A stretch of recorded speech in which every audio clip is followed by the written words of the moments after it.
বাংলাদেশের আকাশে শাওয়াল মাসের চাঁদ দেখা গেছে। ৩১ মার্চ সারা দেশে উদযাপিত হবে পবিত্র ঈদুল ফিতর।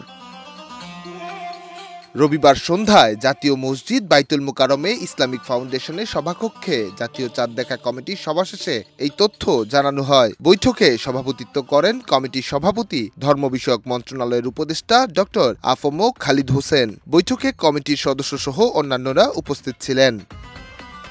গোলসেন্স গ্রুপের হোটেলে বিনিয়োগ করে সুদমুক্ত হালাল আয়ের সাথে বিলাসী জীবনের বিরাট সুযোগ। বিনিয়োগ একবার, রিটার্ন বারবার।